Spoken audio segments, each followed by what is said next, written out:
Welcome viewers to Biafra Battle Cry TV, the channel featuring the prophetic voice of Mazi Nnamdi Kanu. He's a visionary leader who accurately predicted the future and is now dedicated to liberating Biafrans. The Biafran War was a traumatic period in Nigerian history, resulting in immense loss of life and suffering. Generalizing about entire groups of people can be inspired and educated. Biafra is our religion, and here in Biafra is where we worship. The channel aims to spread his message of hope and freedom, inspired by Isaiah 42 verse 16 that said, "I will bring the blind by a way they did not know, I will lead them in paths they have not known. I will make darkness light before them, and crooked places straight.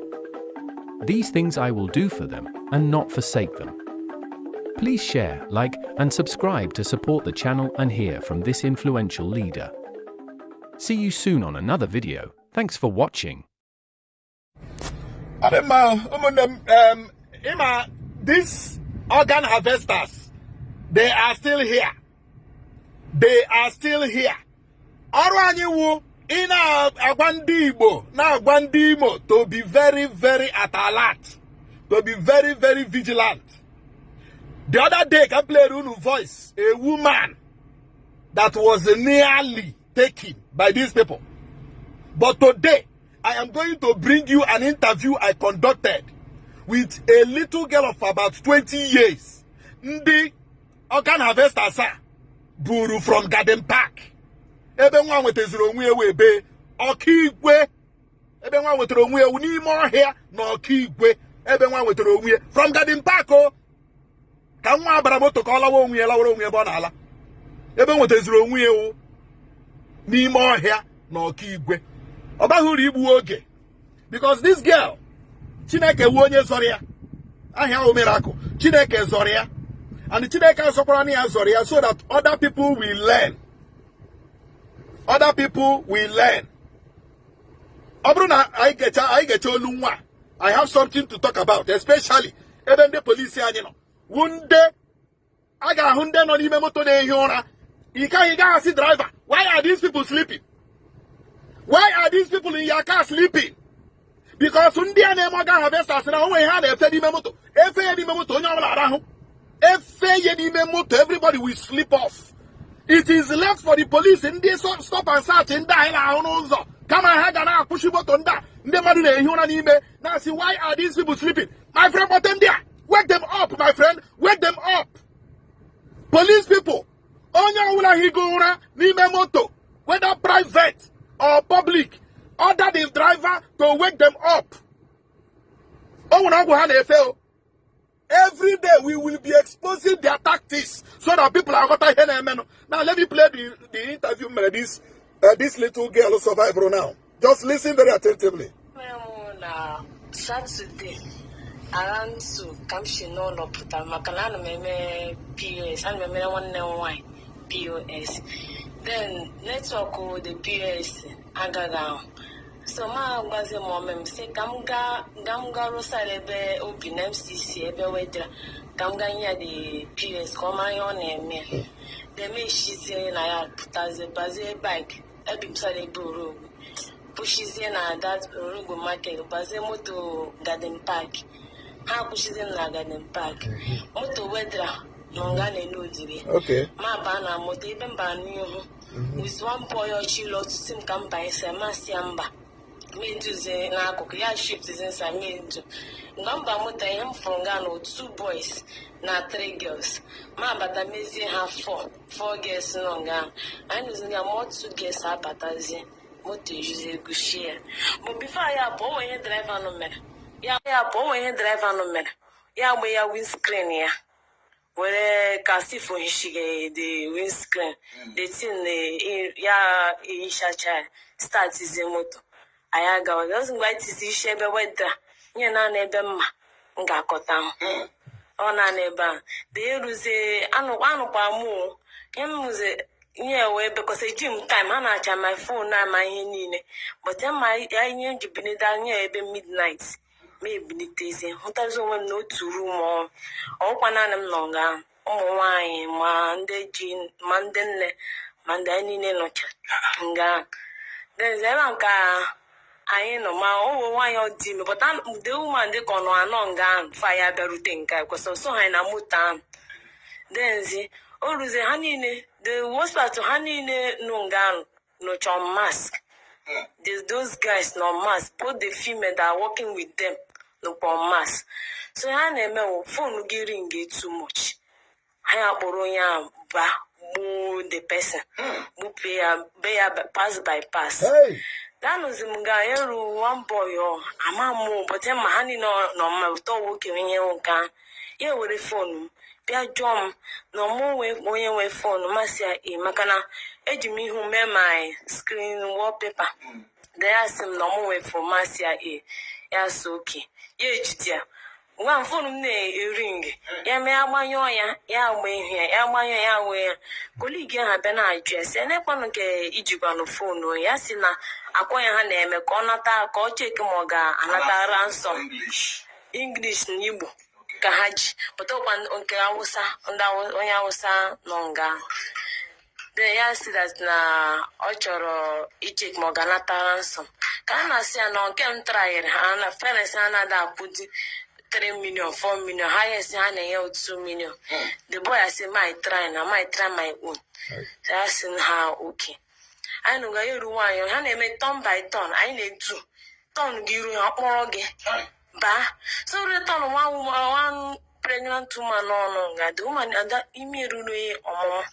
Ya na-agwa na doctor ya next week na ọ ga-amụ na ha hapụrụ ya akwa ha napụrụ ego nke uji na akaụntụ ya ha dị ụmanụ ya eshizi ọnwụ nga nọ wereze egbe n'ihu anyị gbaze dị woman nke ọzọ abịa were mma chapụzie ya onu then n'ihu anyị nga ka nke emere then ihe nnukwu n'akụkụ the woman ha na-eme ya turn by turn ya ruton ya akpọrọ that boy ji phone m abịa sị na mbide na mshinya mbini ụjọ abịa m n'ahụ meche na oge mụ eruwe ya sị na m ga-du n'akụkụ onye ke n'ebe a ma agafechikwa m 5 people bịa du nkwa nga onye ha na-eme na ya nọ na nga Saturday Sunday no food naanị mmiri ka ha nyege pure water no food. The rose on Monday evening the way abịa jụọ m na phone me ring too much na self ọ bụ na WhatsApp because agbapecha m ihe niile ego na my POS ntị na akaụntụ because asị m nọta ma ba na Access Bank withdraw ego m ji eme business then ha unara my ATM ka simple happy ha ji POS nke ha mee tinye pin ha withdraw cha ego m. So the way asị m na ọ dịka na family m ha they are hoping on me because one message on na WhatsApp na kemgbe ahụ ezube ya kemgbe ha chịpọbata m nga na ahụ ya adịbuke ma gwa ya yes na family ọmụ aka ha leghe anya na tinye mee mụta ma mụta ha ga-eshi efi se ma ọmịmụ mma ga-anwụta n'eche ya so chọta hụ the way I say na oke na nsogbu adị ọ garakwa bịa pụta ha ọzọ bịa jụọkwa m na ihe ọchị ịgba m ọ ga-apụ on Monday evening Tuesday morning ka ọ ga-apụ na ọchị ịga delivery mgbe ọkụ juju onye ma ngo shisha n'ọnụ pụ pass ọchị ịga deliver pass ndị mmadụ yes neke ha kọtụ na ọchị ịga deliver ụjọ abịanụ m ya gwa sị na m ga m adị alert sa ya kpọte m mesowe ya immediately ma agbanụ nkịtị nọrọ nga ebe akpa ekpekwa ekpe ha mee ha kpọrọ ndị mmadụ ha ba onye na-akpọrọ ya agazighị afọ ịkpọta ya ga-ha n'olu onye ahụ ebo ya ntị ya mebe ọ ga-ngwa ha kọtụrụ ya olu afta mgbe anyị nụchara olu ya agaghị anụ ọzọ. So o ruziole Tuesday morning ya nye dịka ebe 4-5 dewe abịabịa o jikwa fonu m ya bịa kpọte m were fonu m ọkụ fon mgba m n'ihu ma hụ data mie 2:5 4:32. So dewe asị m na mbili na ọ pụwala ma ụgwọ na ọ tapụrụ m ụjọ abịa mejesi orure tọnụ nke m igbu nkos kemgbe Satọde m bịara amaghị egbule m mgba masị oke ya ebe were ihe kechie m anya keshizie m aka m. So ọ kpọzi m apụ ndị anụ nga na-asị ya where they carry this girl she tell you say since where this girl come here you never tell me wetin you see for this girl. That's why they nothing know say the girl talk say she wan poo. My son say what of toilet wey dey for that room wey dey dey Yes, I toilet don't full. I know say organ never send man no use pump water. Water no day. So the girl no one take am the mic and go for bush. Yeah, boy, I'm na moto. I am a very long journey. Yeah, ma kishimaya. Ama maybe apoma agaga. Yeah, lot Tuesday. Oh yeah, no we are book a mass. Yeah, MP moto. Kitu maka. When 1,000 I am I don't know you. You don't know me. Yes, I'm sure we mu. Lawa cho we lawa. Ma lot Tuesday. Who's the mo? No kigwe. Kamu chato when you have one from Garden Park. No kigwe randa back. Yes. Majuaze the mother roundabout or Kibe, Ose Enugueban, you book on Tropo Musiana, but Elizimaniana, come check him with the place number. Yeah, one of the Mutewero place. Yes, it's you, because some that's yeah, ash color. Yes, no, but I'm more, no, I got the divina, Enugu, but to go put to Lemon. One year drop was in Tizish. My was in the mud. Say, Rowan, I sang him to make one moment. How come no way, maybe in it? Duty him again, Nagaho and hair pump, or to wash it. Other moment, Una to this girl, Anna Pomeraco, she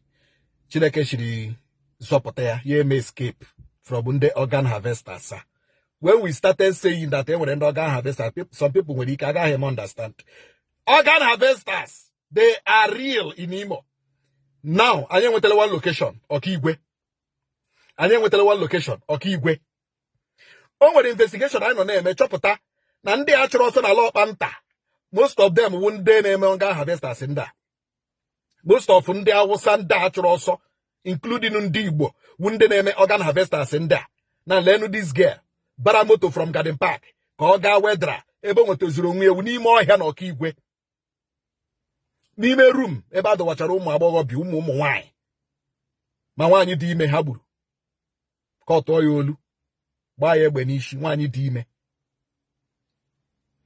Ndị uwe ojii ka m na-arịọ anybody that is sleeping in any car ma unu na-eme stop and search, tell the driver to wake them up. The driver cannot be the only person that is awake and others are sleeping. The driver cannot be the only person awake and others are sleeping. Please, in the police, I come na riunu bikonu. Ejim chine ka riunu aririo. Onyo wala higo na nime moto or private or public. Tell the driver to wake that person up. That person might be a victim of organ harvesting. Pika roka ario. Everybody, be very careful. Imo State are safe. And organ harvesters are everywhere. Because that game charakuo that even when they are there, they are still bringing more people with the bossy imo. They are still bringing more people with the bossy imo, painted blue and white. In case you pick one from Garden Park to Imo here no Kigwe, wo bossy imo paint blue and white.